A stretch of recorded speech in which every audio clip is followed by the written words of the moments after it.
नमस्कार दोस्तों। अगर इस महामुकाबले ने आपकी धड़कनों को भी पूरी तरह से तेज कर दिया हो तो वीडियो पर एक जोरदार सा लाइक तो बनता है। दोस्तों, आज अहमदाबाद के ऐतिहासिक और दुनिया के सबसे विशाल नरेंद्र मोदी स्टेडियम में वह नज़ारा देखने को मिला जिसे क्रिकेट की दुनिया सदियों तक याद रखेगी। आईसीसी पुरुष T20 विश्व कप 2026 का यह 24वां मुकाबला न्यूजीलैंड और दक्षिण अफ्रीका के बीच किसी साधारण खेल के मुकाबले से कहीं बढ़कर दो दिग्गज क्रिकेटिंग राष्ट्रों के आत्मसम्मान और सुपर 8 में अपनी जगह पक्की करने की एक भीषण जंग बन चुका था। अहमदाबाद की तपती गर्मी और खचाखच भरे स्टेडियम के बीच जब टॉस के लिए सिक्का उछला का फैसला लिया। न्यूजीलैंड की ओर से पारी का आगाज करने के लिए फिन एलन और टिम सीफर्ट की सलामी जोड़ी मैदान पर उतरी, जहां दक्षिण अफ्रीका की ओर से लुंगी एनगिडी पहले ओवर में अपनी सटीक गेंदबाजी के साथ आक्रमण पर तैनात हुए। टिम सीफर्ट ने एनगिडी की पहली ही गेंद पर अपनी कलात्मकता दिखाई और बाहरी किनारे के साथ चौका जड़कर स्कोरबोर्ड को चालू किया। टिम सीफर्ट पुल शॉट खेलने के प्रयास में 9 गेंदों पर 13 रन बनाकर आउट हो गए। उनकी इस संक्षिप्त पारी में एक कड़क चौका और एक शानदार छक्का शामिल था, जिससे दक्षिण अफ्रीका को पहली सफलता मिली। इसके बाद रचिन रविंद्र मैदान पर आए और उन्होंने मार्को जॉनसन चौथे ओवर में जब गेंदबाजी करने आए तो उनके खिलाफ आक्रामक रुख अपनाया। रचिन रविंद्र रक्षात्मक शॉट खेलने के प्रयास में 8 गेंदों पर 13 रन बनाकर आउट हो गए। उनकी इस पारी में एक कड़क चौका और एक शानदार छक्का शामिल था, जिसके बाद न्यूजीलैंड का स्कोर 2 विकेट के नुकसान पर 53 रन हो गया। फिन एलन एक छोर पर बहुत ही खतरनाक नजर आ रहे थे और उन्होंने पावर प्ले का भरपूर फायदा उठाया। फिन एलन हवाई शॉट खेलने के प्रयास में 17 गेंदों पर 31 रन बनाकर आउट हो गए। उनकी इस विस्फोटक पारी में 4 कड़क चौके और 2 शानदार छक्के शामिल थे, जिससे न्यूजीलैंड को तीसरा बड़ा झटका लगा। अहमदाबाद के भव्य नरेंद्र मोदी स्टेडियम की जीवंत पिच पर न्यूजीलैंड की मुश्किलें तब और भी ज्यादा गंभीर हो गईं जब उनके अनुभवी बल्लेबाज ग्लेन फिलिप्स दक्षिण अफ्रीका के प्रमुख स्पिनर केशव महाराज के जाल में फंस गए। केशव महाराज 7वें ओवर में अपनी रहस्यमयी फिरकी गेंदबाजी और सटीक लाइन लेंथ के साथ जब आक्रमण पर दोबारा तैनात हुए तो उन्होंने अपनी एक घूमती हुई गेंद पर फिलिप्स को पूरी तरह चकमा दे दिया। ग्लेन फिलिप्स एक बहुत ही आक्रामक कवर ड्राइव खेलने के प्रयास में गेंद की गति और टर्न को भांपने में पूरी तरह विफल रहे और गेंद उनके बल्ले का अंदरूनी किनारा लेते हुए सीधे स्टंप से जा टकराई, जिससे वे क्लीन बोल्ड हो गए। ग्लेन फिलिप्स कवर ड्राइव खेलने के प्रयास में 3 गेंदों पर 1 रन बनाकर आउट हो गए। उनकी इस संक्षिप्त और निराशाजनक पारी में कोई भी बाउंड्री शामिल नहीं थी, जिसके कारण न्यूजीलैंड का स्कोर अचानक से 4 विकेट के नुकसान पर 68 रन हो गया और पूरी टीम गहरे दबाव में आ गई। ऐसी नाजुक और चुनौतीपूर्ण स्थिति में मध्यक्रम के बल्लेबाज मार्क चैपमैन और अनुभवी डेरिल मिचेल ने डगमगाती हुई कीवी पारी को संभालने का कठिन जिम्मा अपने मजबूत कंधों पर उठाया। जहां दक्षिण अफ्रीका की ओर से तेज गेंदबाज कॉर्बिन बॉश 8वें ओवर में अपनी तेज रफ्तार गेंदबाजी और घातक यॉर्कर के साथ आक्रमण पर तैनात हुए ताकि न्यूजीलैंड के मध्यक्रम को और ज्यादा झकझोरा जा सके। हालांकि इन दोनों निडर बल्लेबाजों ने दक्षिण अफ्रीकी गेंदबाजों की रणनीतियों को पूरी तरह से विफल करते हुए उन्हें निशाने पर लिया और मैदान के चारों ओर चौकों और छक्कों की भीषण बारिश शुरू कर दी, जिससे स्टेडियम में मौजूद प्रशंसक झूमने पर मजबूर हो गए। मार्क चैपमैन आज एक बहुत ही अलौकिक और जबरदस्त लय में नजर आ रहे थे और उन्होंने केशव महाराज के ओवर में एक दर्शनीय छक्का और कड़क चौका जड़कर अपने खतरनाक इरादे पूरी तरह साफ कर दिए थे। जैसे जैसे खेल आगे बढ़ा, न्यूजीलैंड की पारी ने अपनी खोई हुई रफ्तार दोबारा हासिल कर ली। कॉर्बिन बॉश 11वें ओवर में जब दोबारा अपनी गेंदबाजी के मोर्चे पर तैनात हुए तो डेरिल मिचेल ने उनकी गेंदों पर प्रचंड प्रहार करते हुए स्कोरबोर्ड को तेजी से चलाया और न्यूजीलैंड के कुल स्कोर को 100 रनों के मनोवैज्ञानिक आंकड़े के पार पहुंचा दिया। डेरिल मिचेल 18 गेंदों पर 28 रन पर नाबाद थे और उनके साथ मार्क चैपमैन 17 गेंदों पर 34 रन पर नाबाद रहकर दक्षिण अफ्रीकी गेंदबाजों की धज्जियां उड़ा रहे थे, जिससे कप्तान एडेन मार्कराम के चेहरे पर चिंता की लकीरें साफ नजर आने लगी थीं। खेल के 12वें ओवर में दक्षिण अफ्रीका के कप्तान एडेन मार्कराम 12वें ओवर में स्वयं अपनी स्पिन गेंदबाजी के साथ मोर्चे पर तैनात हुए ताकि रनों की इस सुनामी को किसी तरह रोका जा सके। लेकिन न्यूजीलैंड के बल्लेबाजों ने उनका स्वागत ही गगनचुंबी छक्कों के साथ किया। डेरिल मिचेल ने कप्तान मार्कराम की तीसरी ही गेंद को भांपा और उसे लॉन्ग ऑन के ऊपर से एक विशाल छक्का जड़ा, जिससे गेंद स्टैंड्स की दूसरी मंजिल पर जा गिरी।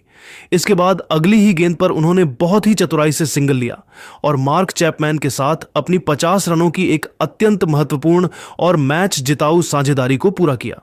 ओवर की अंतिम गेंद पर मार्क चैपमैन ने भी अपनी बाजू खोली और मार्क राम की गेंद को लॉन्ग ऑन की दिशा में एक और गगनचुंबी छक्का जड़कर इस ओवर का एक बहुत ही सफल और यादगार अंत किया।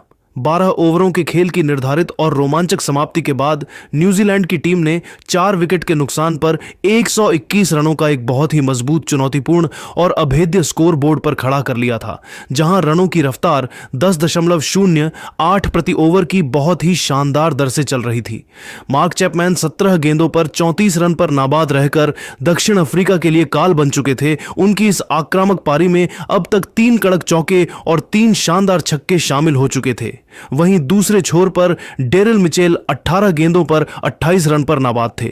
उनकी इस जुझारू और रणनीतिक पारी में अब तक 2 कड़क चौके और एक शानदार छक्का शामिल था, जिसने दक्षिण अफ्रीका की पूरी टीम को अब पूरी तरह से रक्षात्मक और मनोवैज्ञानिक दबाव में ला दिया था।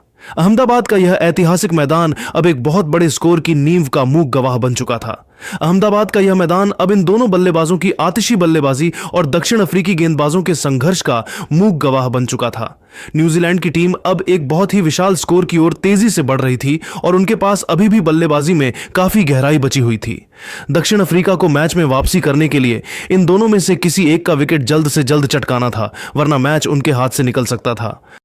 अहमदाबाद के भव्य नरेंद्र मोदी स्टेडियम में चल रहे इस महामुकाबले का रोमांच अब 7वें आसमान पर पहुंच चुका था, जहां न्यूजीलैंड की टीम एक बहुत बड़े स्कोर की ओर तेजी से कदम बढ़ा रही थी। खेल के 12 ओवरों की समाप्ति के बाद न्यूजीलैंड का स्कोर 4 विकेट के नुकसान पर 121 रन था, जहां मार्क चैपमैन और डेरिल मिचेल की जोड़ी मैदान पर अंगद के पैर की तरह जमी हुई थी। खेल के 13वें ओवर में दक्षिण अफ्रीका के सबसे घातक तेज गेंदबाज कागिसो रबाडा 13वें ओवर में अपनी तेज रफ्तार गेंदबाजी के साथ दोबारा आक्रमण पर तैनात हुए, ताकि रनों की इस भीषण सुनामी को रोका जा सके। मार्क चैपमैन ने रबाडा की चौथी गेंद पर अपनी जादुई कलाइयों का इस्तेमाल करते हुए बैकवर्ड स्क्वायर लेग की दिशा में एक कड़क चौका जड़ा और अगली ही गेंद पर कदमों का बेहतरीन इस्तेमाल करते हुए गेंदबाज के सिर के ऊपर से एक और दर्शनीय चौका जड़कर स्टेडियम में मौजूद दर्शकों को मंत्रमुग्ध कर दिया। खेल के 14वें ओवर में दक्षिण अफ्रीका के लंबे कद के तेज गेंदबाज मार्को जॉनसन 14वें ओवर में अपनी सटीक लाइन लेंथ के साथ दोबारा मोर्चे पर तैनात हुए और उन्होंने दक्षिण अफ्रीका को वह सफलता दिलाई जिसकी उन्हें सबसे ज्यादा तलाश थी। मार्क चैपमैन मार्को जॉनसन की एक स्लोअर गेंद को पढ़ने में पूरी तरह चूक गए और गेंद बल्ले का ऊपरी किनारा लेकर बैकवर्ड पॉइंट पर खड़े क्षेत्र रक्षक के हाथों में समा गई। मार्क चैपमैन हवा में शॉट खेलने के प्रयास में 26 गेंदों पर 48 रन बनाकर आउट हो गए। उनकी इस आक्रामक पारी में 6 कड़क चौके और 2 शानदार छक्के शामिल थे, जिससे न्यूजीलैंड की रनों की रफ्तार पर थोड़ा अंकुश लगा। इसके तुरंत बाद खेल के 16वें ओवर में अनुभवी तेज गेंदबाज लुंगी एनगिडी 16वें ओवर में अपनी चतुराई भरी गेंदबाजी के साथ दोबारा आक्रमण पर तैनात हुए और उन्होंने दूसरे जमे हुए बल्लेबाज डेरिल मिचेल को भी पवेलियन की राह दिखा दी। डेरिल मिचेल लॉन्ग ऑन के ऊपर से बड़ा हवाई शॉट खेलने के प्रयास में 24 गेंदों पर 32 रन बनाकर आउट हो गए। उनकी इस पारी में 2 कड़क चौके और एक शानदार छक्का शामिल था, जिससे न्यूजीलैंड का स्कोर 6 विकेट के नुकसान पर 145 रन हो गया। न्यूजीलैंड की पारी अब पूरी तरह से लड़खड़ाने लगी थी, क्योंकि इसी दबाव के बीच कप्तान मिचेल सैंटनर भी कॉर्बिन बॉश की गेंद पर अपना विकेट गंवा बैठे। मिचेल सैंटनर बैकवर्ड पॉइंट के ऊपर से कट शॉट खेलने के प्रयास में 10 गेंदों पर 4 रन बनाकर आउट हो गए। उनकी इस संक्षिप्त पारी में कोई भी बाउंड्री शामिल नहीं थी, जिसके कारण न्यूजीलैंड की टीम गहरे संकट में आ गई। खेल के अंतिम ओवरों में फिनिशर जेम्स नीशम ने मोर्चा संभाला और कागिसो रबाडा 18वें ओवर में जब दोबारा गेंदबाजी करने आए तो नीशम ने संभल कर खेलते हुए स्ट्राइक रोटेट की। मैट हेनरी ने रबाडा की अंतिम गेंदों पर एक बहुत ही भाग्यशाली और कड़क चौका जड़ा, जिससे न्यूजीलैंड का स्कोर 160 के पार पहुंचा। मैट हेनरी 8 गेंदों पर 9 रन पर नाबाद रहकर नीशम का बखूबी साथ निभा रहे थे। मैच के अंतिम और निर्णायक ओवर में दक्षिण अफ्रीका की ओर से कॉर्बिन बॉश 20वें ओवर में अपनी डेथ ओवर गेंदबाजी के साथ आक्रमण पर तैनात हुए, जहां जेम्स नीशम ने अपना प्रचंड रूप दिखाया। नीशम ने 5वीं गेंद पर एक कड़क पुल शॉट खेलकर चौका बटोरा और ओवर की अंतिम गेंद, जो कि एक हाफ वॉली थी, उस पर सीधा और ताकतवर शॉट खेलकर एक और शानदार चौका जड़ दिया।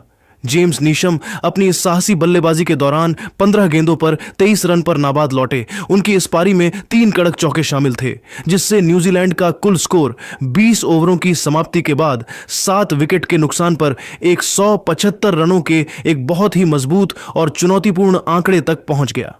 12 ओवर से लेकर 20 ओवर के बीच दक्षिण अफ्रीका के गेंदबाजों ने बहुत ही शानदार वापसी करते हुए 3 महत्वपूर्ण विकेट झटके, लेकिन नीशम की अंतिम ओवरों की बल्लेबाजी ने न्यूजीलैंड को एक सम्मानजनक योग तक पहुंचा दिया।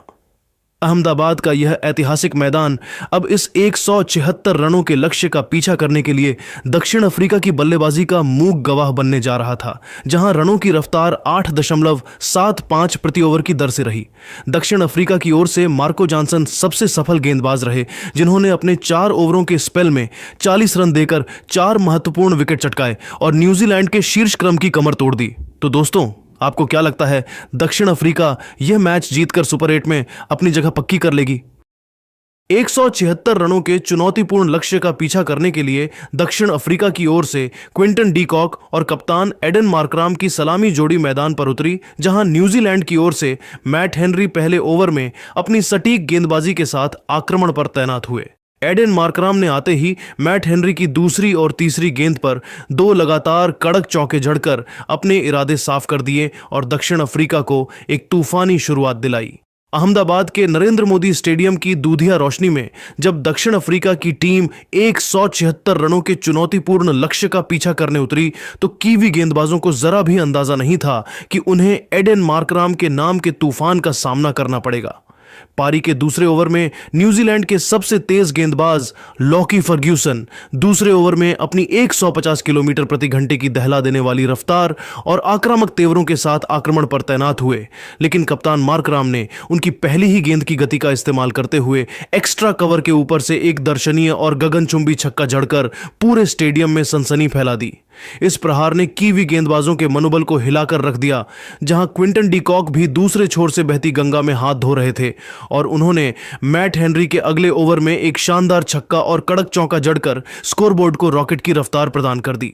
हालांकि कीवी टीम ने संघर्ष जारी रखा और लॉकी फर्ग्यूसन 5वें ओवर में जब दोबारा अपनी खतरनाक गेंदबाजी के साथ मोर्चे पर तैनात हुए, तो उन्होंने अपनी चतुराई भरी और धीमी गति की स्लोअर गेंद पर क्विंटन डी कॉक को पूरी तरह चकमा देकर क्लीन बोल्ड कर दिया।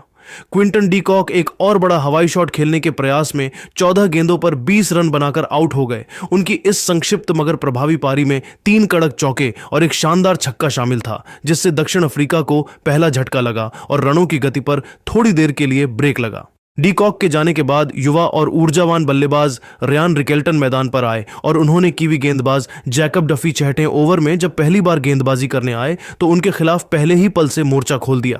रियान रिकेल्टन ने डफी के इस ओवर में अपनी ताकत का परिचय देते हुए 2 कड़क चौके और एक विशालकाय 103 मीटर का छक्का जड़कर इस ओवर से कुल 20 रन बटोर लिए, जिससे पावर प्ले की समाप्ति तक दक्षिण अफ्रीका का स्कोर एक विकेट के नुकसान पर 73 रनों के एक अत्यंत मजबूत आंकड़े तक जा पहुंचा।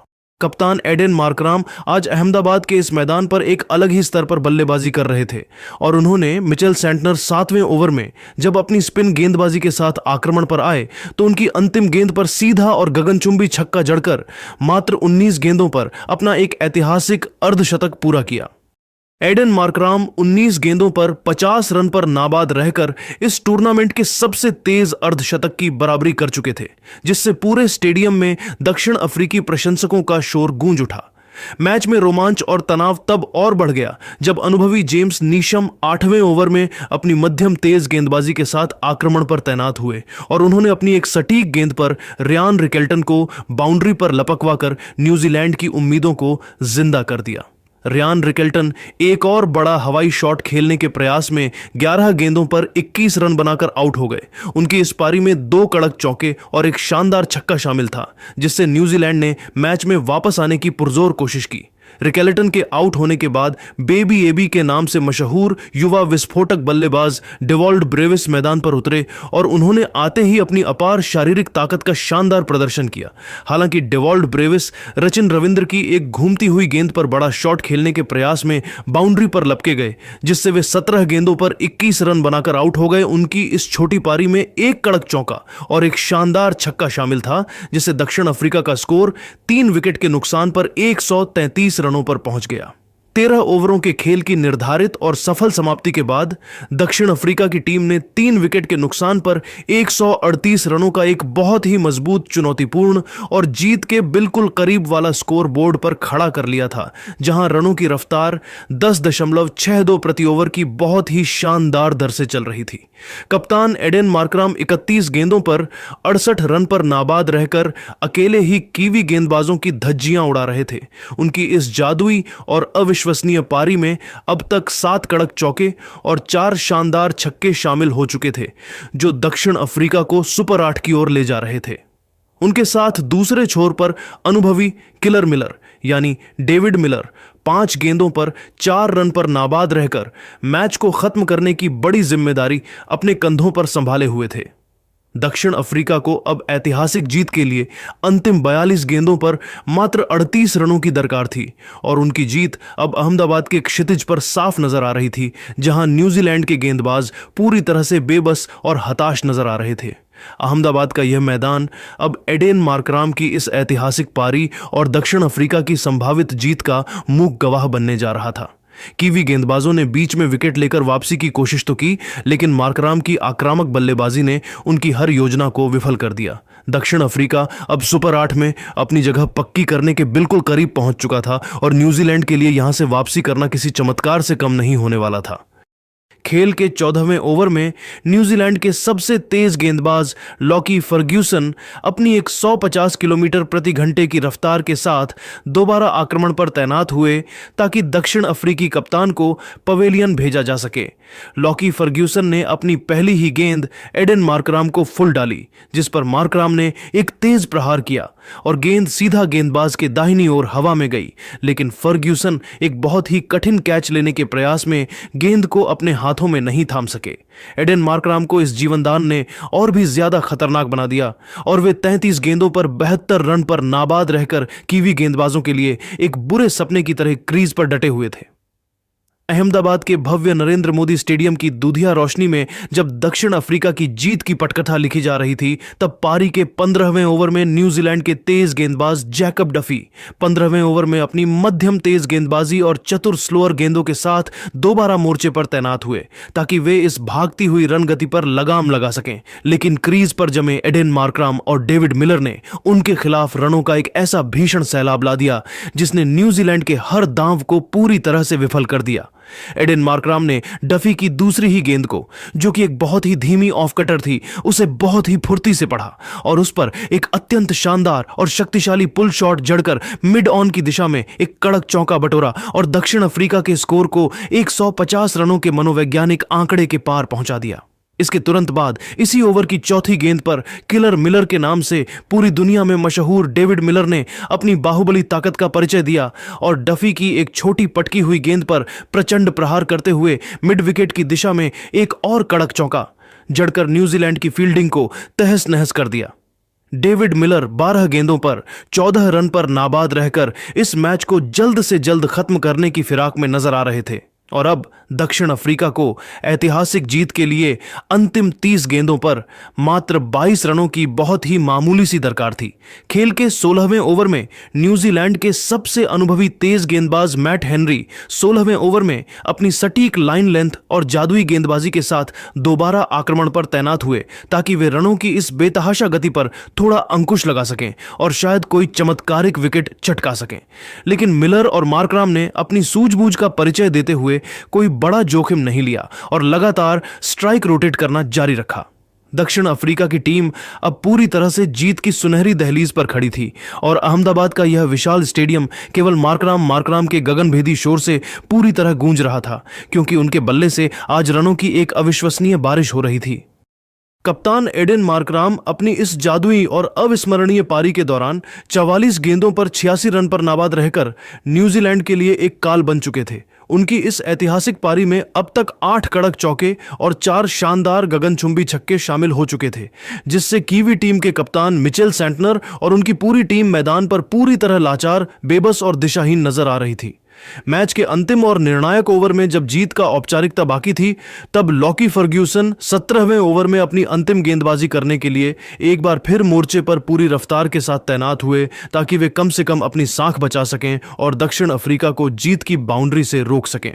लेकिन किलर मिलर आज किसी अलग ही मूड में थे और उन्होंने फर्ग्यूसन की पहली ही गेंद पर अपनी प्रचंड बाहुबली शक्ति का ऐसा खौफनाक प्रदर्शन किया कि गेंद डीप मिड विकेट के स्टैंड्स के पार जाकर गिरी, जहां उन्होंने एक गगनचुंबी और विशाल छक्का जड़कर इस महामुकाबले को एक बहुत ही गौरवशाली और ऐतिहासिक अंत तक पहुंचा दिया। डेविड मिलर एक शानदार छक्का जड़कर मैच खत्म करने के प्रयास में 17 गेंदों पर 24 रन पर नाबाद रहकर पवेलियन लौटे। उनकी इस बेहतरीन फिनिशर वाली छोटी मगर प्रभावकारी पारी में एक कड़क चौका और एक शानदार छक्का शामिल था, जिसने न्यूजीलैंड की हार पर अंतिम मुहर लगा दी। दक्षिण अफ्रीका की टीम ने निर्धारित 20 ओवरों के खेल की समाप्ति से बहुत पहले ही मात्र 17.1 ओवरों में 3 विकेट के नुकसान पर 178 रनों का एक बहुत ही विशाल और पहाड़ जैसा स्कोर बनाकर यह मैच 7 विकेट के एक बहुत ही बड़े अंतर से अपने नाम कर लिया और अहमदाबाद के मैदान पर अपनी जीत का परचम लहरा दिया। दक्षिण अफ्रीका ने इस ऐतिहासिक और एक तरफा जीत के साथ आईसीसी पुरुष टी20 विश्व कप 2026 के सुपर 8 में अपनी जगह पूरी मजबूती के साथ पक्की कर ली है। अहमदाबाद का यह ऐतिहासिक मैदान अब दक्षिण अफ्रीका के इस अदम्य पराक्रम और न्यूजीलैंड की शर्मनाक हार का मूक गवाह बन चुका था। दोस्तों, दक्षिण अफ्रीका की इस धमाकेदार जीत और एडेन मार्कराम की इस ऐतिहासिक पारी पर आपकी क्या राय है और क्या आपको लगता है कि इस बार दक्षिण अफ्रीका विश्व कप का खिताब अपने नाम कर पाएगी? हमें कमेंट सेक्शन में अपनी कीमती राय जरूर दें। अगर आपको हमारा यह विस्तृत, रोमांचक और गहराई से भरा वीडियो विश्लेषण पसंद आया हो तो इस वीडियो को लाइक करें और अपने क्रिकेट प्रेमी दोस्तों के साथ शेयर करें। हमारे चैनल को सब्सक्राइब करना बिल्कुल न भूलें।